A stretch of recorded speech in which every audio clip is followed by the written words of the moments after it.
Bonjour, donc dans cette vidéo on va faire quelque chose de bien qui est le service SNS. Donc jusqu'à maintenant en fait quand on push un fichier dans S3, donc comme on avait fait transaction, donc automatiquement le S3 va le prendre, il va le traiter, donc du genre il va changer les formats de données et puis il va l'enregistrer dans mydata.txt et qui est un nouveau fichier. D'accord.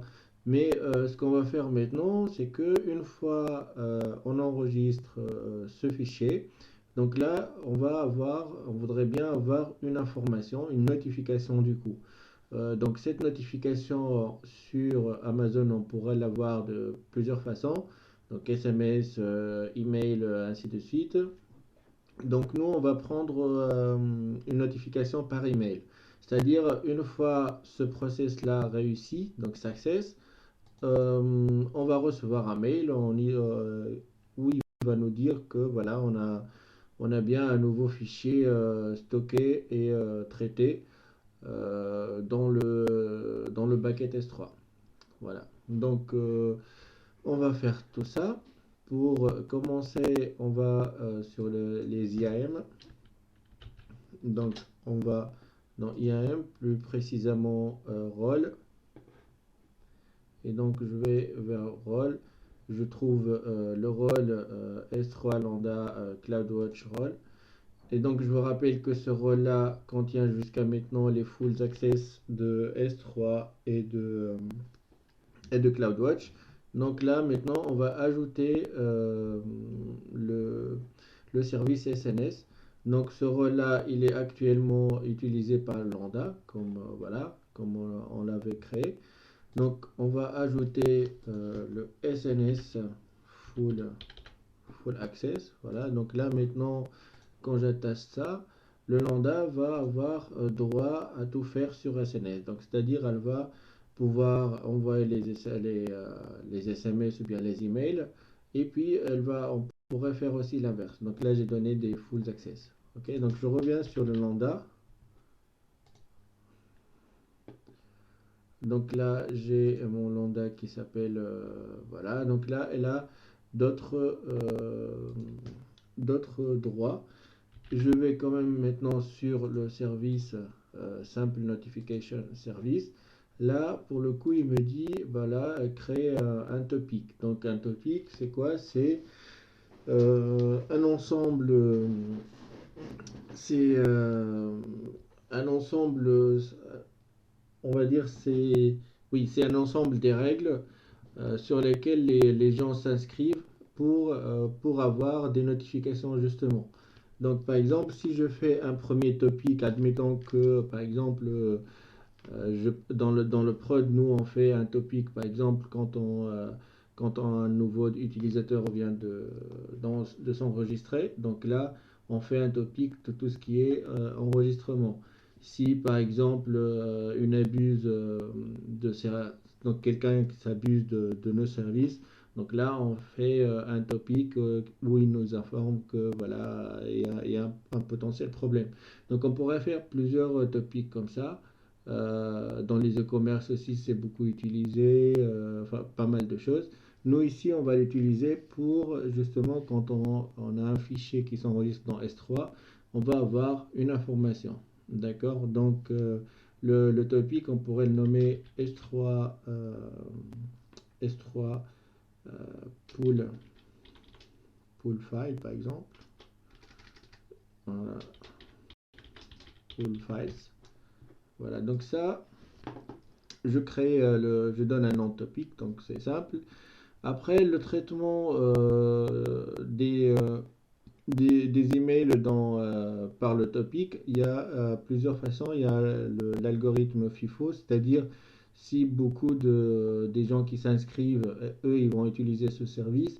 Donc lui, il va leur répondre un par un en utilisant l'algorithme FIFO ou bien l'algorithme standard où il va faire les ordres du genre, par exemple, le plus proche ou le plus proche, c'est plus, on va le livrer plus rapidement, puis on va s'occuper des restes et ainsi de suite. Donc ça, donc nous, on va faire le standard. Et puis le display name, ben, je pourrais donner n'importe quel nom.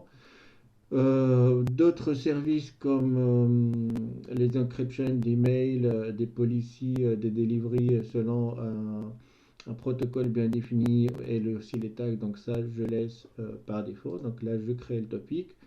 Le topic qui s'appelle S3 Pool Files. Voilà. Donc je pourrais en fait faire un message à tous les gens qui s'inscrivent. Ici, je vais créer une inscription. Donc là, je vais prendre email. Là, je vais mettre mon adresse mail personnelle. Donc là, je vais sur mon Gmail. Donc je prends mon adresse mail et je reviens pour lui dire, voilà, on va te faire inscrire quelqu'un.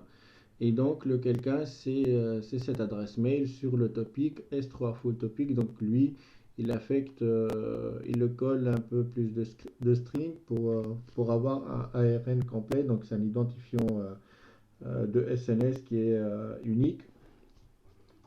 Et du coup, on va créer la subscription.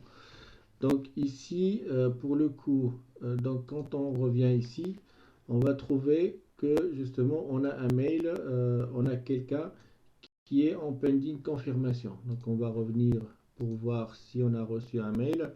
Donc voilà, donc l'administrateur, donc qui est moi, a envoyé à cette personne une invitation, on va dire, et cette personne-là a reçu un mail où il a confirmé la subscription. Et donc là, maintenant, si j'actualise tout ça, je trouve que le statut est confirmé. D'accord? Donc là, on est bon.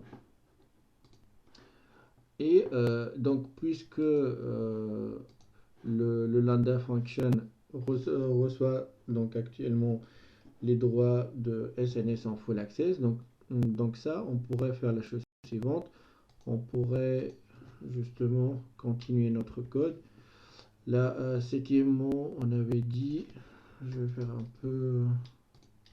Donc là, huitièmement était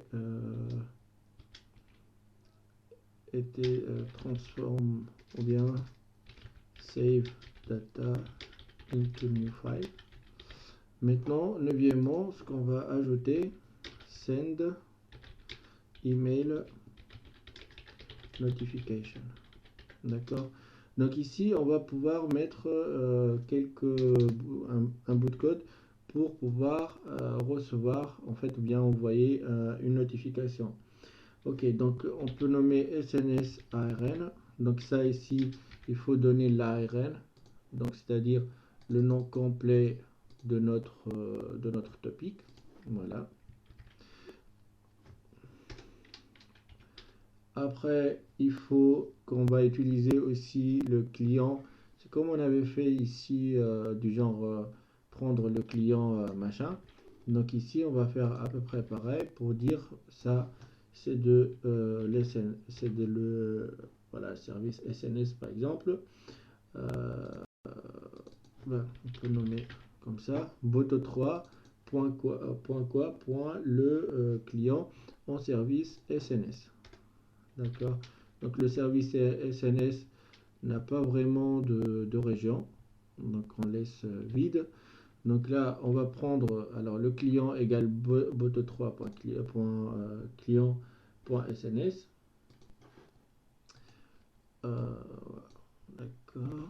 Et puis, on va maintenant faire la réponse. Tout simplement, je peux faire la réponse de la manière suivante. Donc, c'est-à-dire, je prends ce client-là. D'accord. Et puis, je fais un publish. Donc, le client va faire un publish. Et qu'est-ce que contient le publish? Contient un target. Ce target qui est égal à SNS ARN. Donc, target ARN égale SNS ARN. Donc, c'est égal à ça. En fait, le target, c'est-à-dire le lambda, va aller chercher le service suivant qui est le SNS, qui est le SNS ARN. Ici, c'est plutôt on va mettre le nom associé de l'ARN du service SNS. Après, on va mettre le message. Donc, message, ce message-là, bon, voilà le message qui sera écrit dans le mail. Par exemple, a new file was added to your S3. Et puisque tous les mails contiennent euh, un sujet, donc on va écrire le subject. Par exemple, new file received. Donc ça, c'est-à-dire dans l'objet, on va recevoir new file received, ou bien ouais, new file received, et ainsi de suite. Et dans le corps du mail, on va mettre a new file was added to your S3. On va utiliser SNS ARN et puis le target ARN. Et là, normalement, ça fonctionne. Après, je pourrais mettre dans le message des choses qui viennent du log comme on avait montré. Comme par exemple, un fichier, ça s'enregistre dans bucket S3 et tel ou tel nom de fichier, ainsi de suite. Ça, je vous laisse faire. Donc ça, j'enregistre, donc CTRL S, je déploie tout ça. Donc cette fois-ci, je reprends mon S3, j'ajoute un fichier, donc transaction.2, et normalement tout se passe bien.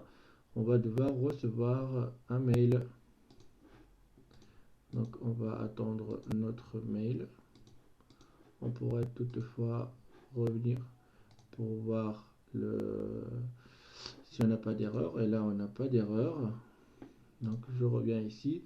Et new file received. Et ça, c'est le corps de l'email qu'on vient de recevoir. Donc en gros, on a fait la boucle. Donc on a mis dans S3 un fichier. Le S3 donc, a envoyé un événement à Lambda Function. La Lambda Function a travaillé le fichier. Elle a enregistré un autre fichier qui s'appelle MyData.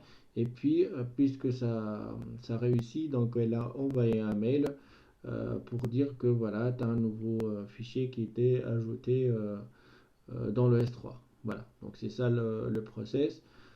J'espère que cette vidéo vous a plu et voilà, donc à la prochaine vidéo.